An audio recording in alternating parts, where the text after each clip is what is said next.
राधे राधे, जय श्री कृष्णा। आज जो अब बताने जा रहे हैं ये ज्योतिष के बारे में है। कितने टाइप के ज्योतिष होते हैं, जो ऐसे हैं वो 12 हैं जिनके हम वर्णन इसमें करेंगे। और जो ऐसे देखा जाए तो मोर देन 150 हैं, डिफरेंट, क्योंकि हर एक एरिया में डिफरेंट एस्ट्रोलॉजर, ज्योतिष, जो भी आप जानते हैं उनका नाम वही हम आज बताने वाले हैं। तो जो अपने एक परंपरा के बारे बता सकते हैं, जो अपने इंडिया भारत के जो परंपरा है उसके बारे। तो भारत ज्योतिष के जो शास्त्र के अलग अलग तरीके से जो है भाग्य या भविष्य बताने वाला जो माना जाता है कि भारत में लगभग 150 से ज़्यादा ज्योतिष विद्या प्रचलित है, मीन्स है, जो लोग जानते भी हैं। और प्रत्येक विद्या अपने जो भविष्य को बताते का दावा करता है। बताने का मतलब वो माना ये भी जाता है कि प्रत्येक विद्या भविष्य बताने में सक्षम है। मीन्स जो भी विद्या है वो आपके भूत, भविष्य और वर्तमान वो बताता है।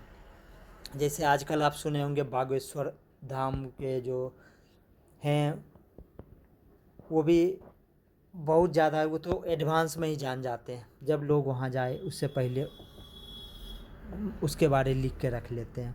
तो ऐसे ऐसे बहुत सारे विद्या हैं जो है और लोग सब ये जानते भी हैं।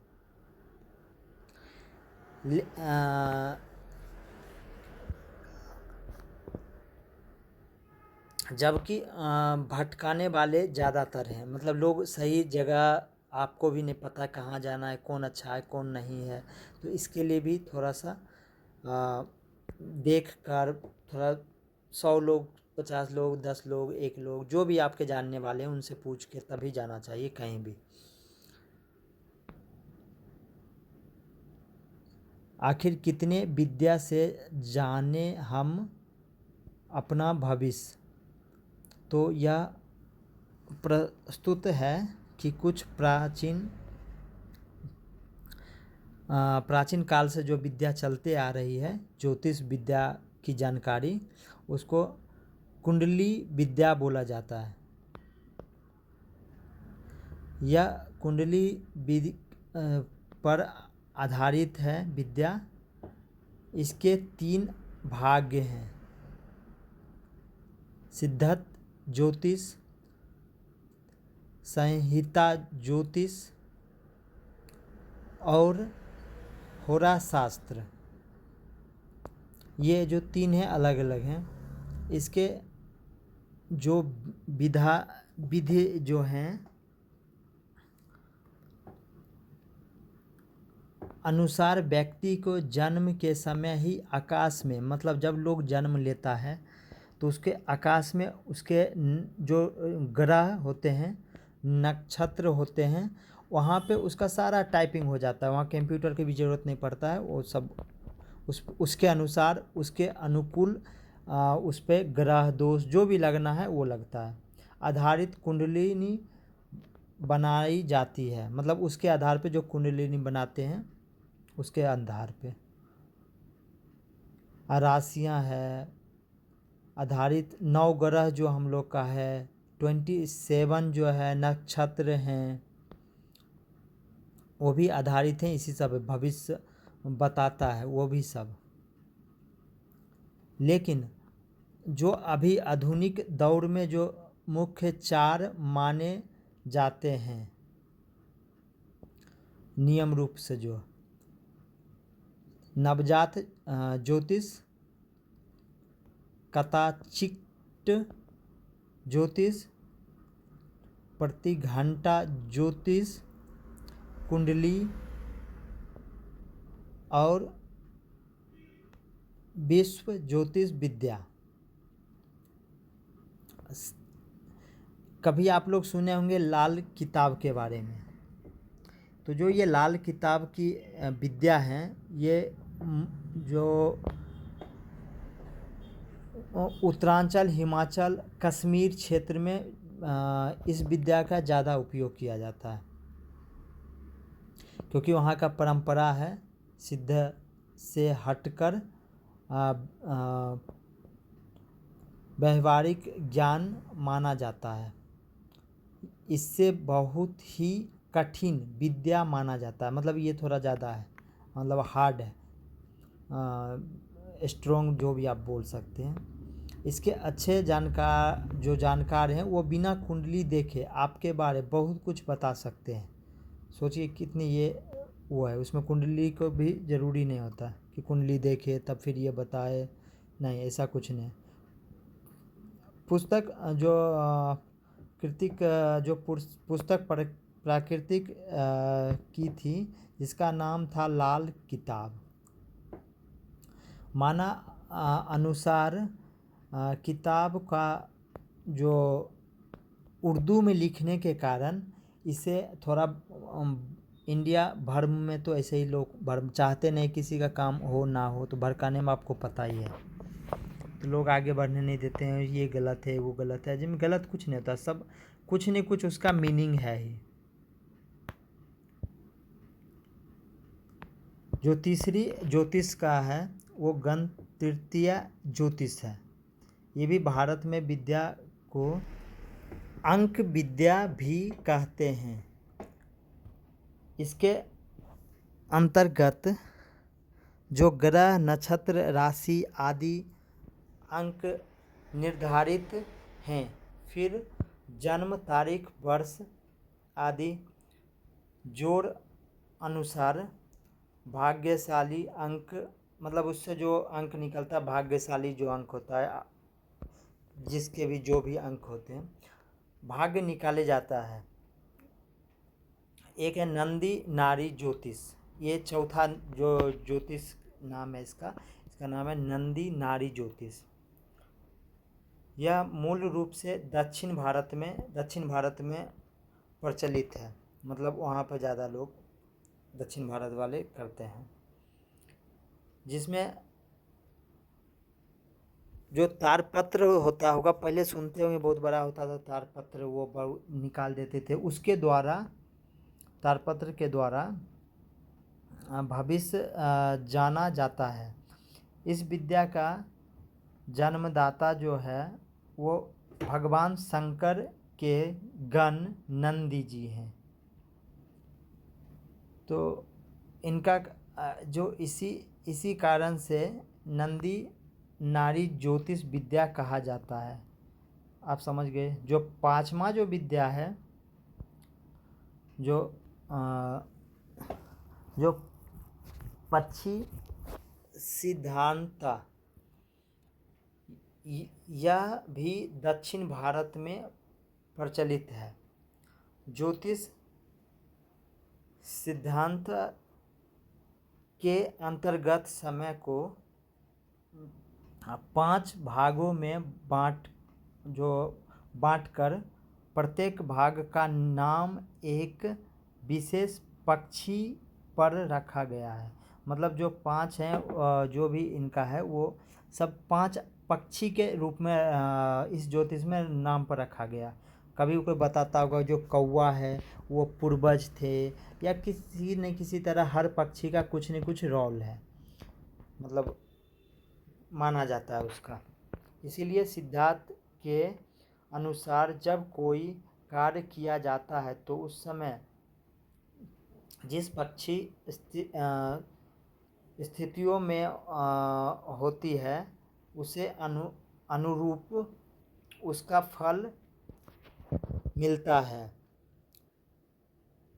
पंच पक्षी सिद्धांत के अंतर्गत आने वाला 5 पक्षी के नाम गिद्ध, आप लोग गिद्ध समझ गए होंगे, गिद्ध, उल्लू, कौवा,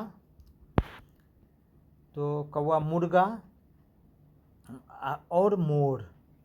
लेकिन कौवा का भी मुर्गा का भी नाम है मोर।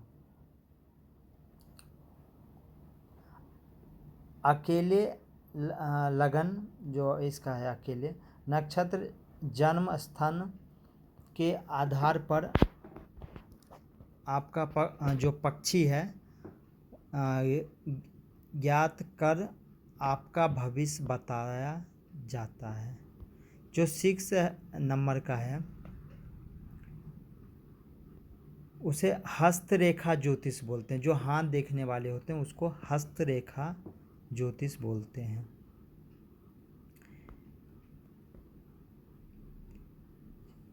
इसकी जो हाथों की जो आड़ी तिरछी और सीधी रेखाओं के अलावा हाथों के चक्र डीप समझ के थोड़ा गहरा या मोटा जिस भी टाइप से होते हैं, किसी किसी का अलग अलग टाइप का पाम होता है, तो सबका अपना अपना अलग होता है।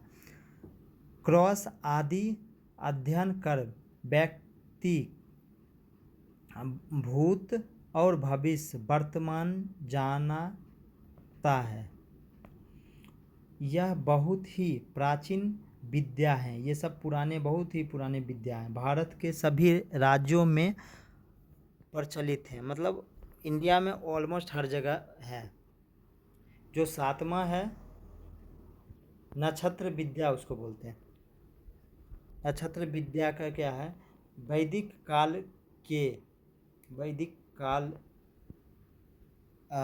या तो ये बोल सकते हैं वैदिक काल में नक्षत्र विद्या पर आधारित ज्योतिष विज्ञान ज़्यादा प्रचलित था। जो व्यक्ति जिस नक्षत्र में जन्म लेता था उसके उस नक्षत्र अनुसार उसका भविष्य बताया जाता था। नक्षत्र जो थे वो 27 होते हैं नक्षत्र, आप लोग को पता ही होगा। और नहीं पता है तो थोड़ा गूगल पे सर्च करके थोड़ा देखना चाहिए। जो 8वां है अंगूठा शास्त्र। अंगूठा से भी उसका विद्या का नाम है ये अंगूठा शास्त्र। मोमबत्ती जैसे जल रहा है, जैसे पानी बह रहा है, तो हर किसी का एक अपना मीनिंग है, क्यों बह रहा है, कहाँ क्यों जल रहा है। तो सेम यही भी है, अंगूठा शास्त्र का भी यही है। यह विद्या भी दक्षिण भारत में प्रचलित है। अनुसार अंगूठी की अंगूठे के छाप लेकर, ये साउथ में भी होता है, उस पर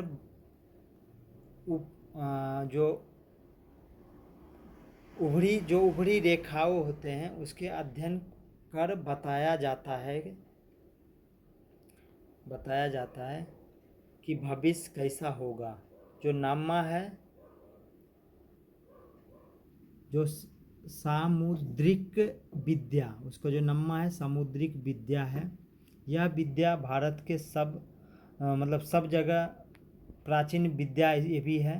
तो अंतर्गत व्यक्ति के चेहरे नाक नक्शे माथे के रेखा सहित संपूर्ण शरीर की बनावट अध्ययन व्यक्ति के चरित्र भविष्य को बताया जाता है।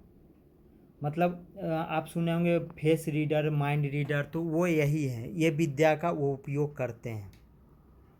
जो अंगूठे वाली विद्या होती है ये भी बहुत ही मतलब जाना पहचाना विद्या है, और बहुत चीज़ सच में बता देती है, क्योंकि हम लोग तो करते रहते हैं। चीनी ज्योतिष में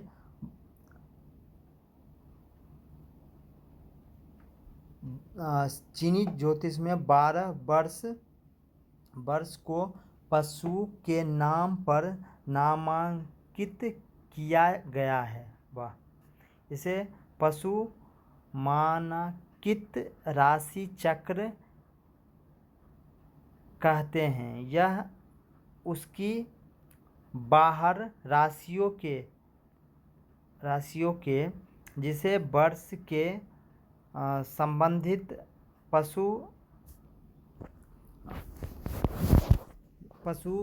वर्ष के नाम से जानते हैं। यह वर्ष निम्न है चूहा, वाह, बैल, चीता, बिल्ली, टाइगर, सर्प मीन्स सांप, अश्व मीन्स हाथी, सॉरी अश्व घोड़ा को बोलते हैं, हाथी नहीं होता, एंड बकरी, बानर, मुर्गा, कुत्ता और सुगर जो व्यक्तित्व जिसे वर्ष में जन्म उसकी राशि उसी वर्ष अनुसार होता है, इसके चरित्र गुण के भाग्य का जो है वर्ष की गणना अनुसार माना जाता है। ओके, जो 11वां है, हाँ यस, जो 11वें नंबर का है उसे वैदिक ज्योतिष बोला जाता है। जो वैदिक ज्योतिष होते हैं वो बोला जाता है। इसके अनुसार राशि चक्र नवग्रह जन्म राशि के आधार पर गणना, इसका भी गणना किया जाता है। मूल नक्षत्र की गणना और जो गिनती करते हैं आधार बनाकर बनाया जाता है, अनुसार जो वैदों होते हैं उनके अनुसार। ज्योतिष के किसी व्यक्तित्व के भविष्य कथक के लिए नहीं। जो 12 नंबर पे चल रहा है टैरो कार्ड, आप लोग तो सुने होंगे, टैरो कार्ड करवाते हैं, टैरो कार्ड रीडिंग, तो इसके बारे भी बता देते हैं।